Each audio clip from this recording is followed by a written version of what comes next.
नमस्कार। राजस्थान के सियासी घमासान से दो बड़ी खबरें हैं। पहली खबर यह है कि कांग्रेस ने इस बात का दावा किया है कि तीन विधायक, पायलट गुट के तीन विधायक उसके संपर्क में हैं और ये जो विधायक हैं ये जयपुर लौट सकते हैं। और इसको अगर ये बात सच होती है कांग्रेस की ओर से जिस तरह का दावा किया गया है तो पायलट गुट के लिए एक बहुत बड़ा झटका माना जाना चाहिए। दूसरी जो खबर है वो ये कि बीएसपी बहुजन समाज पार्टी के 6 विधायकों के कांग्रेस में जो विलय हुआ था इनका, उसको रद्द करने को लेकर जो याचिका थी उसको हाईकोर्ट ने खारिज कर दिया है।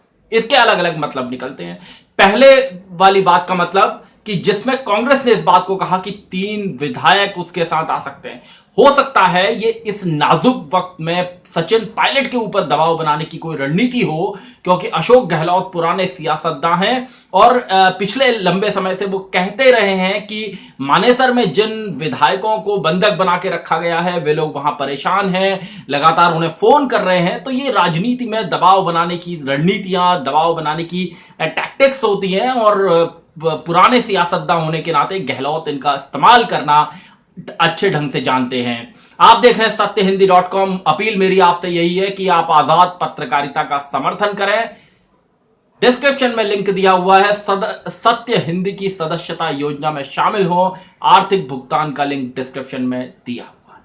मैं बात कर रहा हूं राजस्थान के सियासी घमासान की, और इस घमासान में नया ट्विस्ट तब आया जब बहुजन समाज पार्टी की ओर से कल रात को एक व्हिप जारी किया गया जिसमें इस बात को कहा गया कि इन 6 विधायकों को, यानी कि जो बीएसपी के 6 विधायक जो बीएसपी के टिकट पर जीत कर आए थे, इन 6 विधायकों को नो कॉन्फिडेंस मोशन के दौरान अविश्वास प्रस्ताव पर अगर मतदान फ्लोर टेस्ट होता है असेंबली के अंदर, विधानसभा के अंदर, तो इन विधायकों को कांग्रेस के खिलाफ वोट देना है। और इसके बाद सियासी सरगर्मी, राजनीतिक सरगर्मियों का खेल शुरू हुआ और तमाम तरह के बड़े बड़े सियासी जो जानकार हैं राजस्थान की राजनीति के और देश की राजनीति के, उन्होंने इसे इस तरह जोड़ा क्योंकि लंबे समय से बीएसपी को लेकर यह आरोप लगता रहा है कि वो भारतीय जनता पार्टी के प्रति उसका सॉफ्ट कॉर्नर है। तो सियासी जुगलबंदी के आसार लगे क्योंकि इतने दिनों बाद अचानक बीएसपी की ओर से इस तरह का लेटर आना कि एक व्हिप जारी किया गया है और अगर आप व्हिप को फॉलो नहीं करते,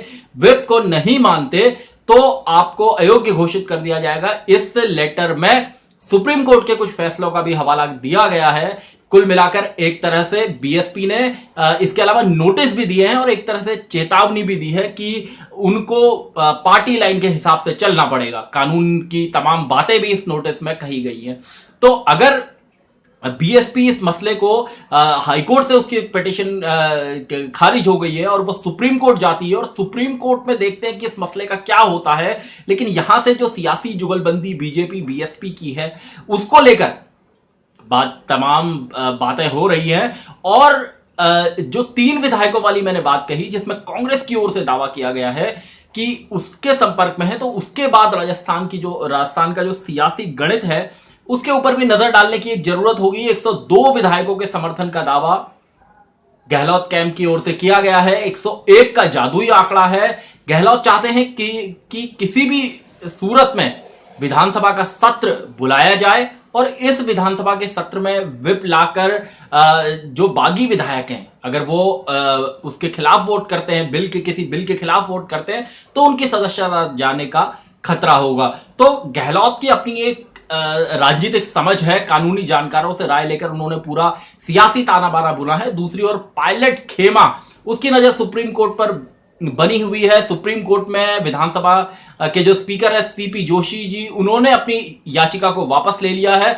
तो कुल मिलाकर अब देखना यह होगा कि अगर राजस्थान में विधानसभा का सत्र बुलाया जाता है, असेंबली के सेशन को लेकर अगर बुलाया जाता है, तो गहलोत की अगली सियासी चाल क्या होगी और उस हिसाब से पायलट का जो गुट है, सचिन पायलट का जो खेमा है, उनका जो अगला सियासी कदम होगा वो क्या होगा। लेकिन दोनों तरफ से, चाहे आप पायलट के खेमे की बात कहें या आप गहलोत के खेमे की बात कहें, दोनों तरफ से अपने विधायकों को एकजुट करने के लिए, उनको बनाए रखने के लिए लड़ाई जबरदस्त चल रही है। और दोनों को इस बात का डर है कि अगर कहीं किसी बिल पर वोटिंग होती है तो उस दौरान क्रॉस वोटिंग होने का खतरा है और विधायक इधर से उधर हो सकते हैं। तो कुल मिलाकर ये जो लड़ाई है, इस पर भारतीय जनता पार्टी की भी पूरी नजर है। और कुछ दिनों पहले बीजेपी के प्रदेश अध्यक्ष सतीश पूनिया का बयान आया था कि परिस्थितियों के पर निर्भर करता है और परिस्थितियां हुई तो सचिन पायलट राजस्थान के मुख्यमंत्री बन सकते हैं। तो इस सब के बीच में बहुत सारी सियासी गुणागणित है। बीजेपी बीएसपी की सियासी जुगलबंदी का मसला एक सामने आया है और कांग्रेस का एक दावा यह सामने आया है। तो तमाम तरह के दावे और हकीकत क्या है, इसको भी देखना होगा कि क्या अगर विधानसभा में फ्लोर टेस्ट होता है तो क्या गहलोत अपनी सरकार को बचा ले जाएंगे। हालांकि अभी तक गहलोत पूरी तरह फ्रंट फुट पर खेले हैं। आज भी उन्होंने कहा कि उन्होंने प्रधानमंत्री नरेंद्र मोदी से बात की है और राज्यपाल के व्यवहार को लेकर उन्हें बताया है। और इससे कुछ दिन पहले भी गहलोत ने प्राइम मिनिस्टर नरेंद्र मोदी को एक चिट्ठी भी लिखी थी और कल भी उन्होंने एक वीडियो जारी करके इस बात को कहा था कि लोकतंत्र की रक्षा करना बहुत जरूरी है और पीएम को एक तरह से नसीहत देने की कोशिश की थी। तो राजस्थान के सियासी संकट में, राजस्थान के सियासी घमासान में जब हर पल तस्वीर बदल रही है तो सारी नजरें इस पर टिकी हुई हैं कि अगर विधानसभा सत्र बुलाया जाता है, फ्लोर टेस्ट जैसी कोई परिस्थिति बनती है तो वहां पर क्या गहलोत अपनी सरकार को बचा पाने में सफल होंगे। और गहलोत की जिस तरह सियासी खेमेबंदी है, उनकी जो सियासी गुणागणित है, उस गुणागणित के जवाब में पायलट का खेमा, भारतीय जनता पार्टी का खेमा, ये अपनी सियासी जिसे कहते हैं सियासी जाल, वो किस तरह से बुनते हैं, इस पर हमारी नजर लगातार बनी रहेगी। सत्यहिंदी.com में आज के लिए बस इतना ही। ऐसे ही तमाम मुद्दों पर मेरी आपसे आगे भी बातचीत होती रहेगी। जाने से पहले एक अपील आपसे जरूर करना चाहूंगा, सत्य हिंदी के फेसबुक पेज को लाइक करें, ट्विटर पर हमें फॉलो करें और हमारे यूट्यूब चैनल को सब्सक्राइब करें। धन्यवाद।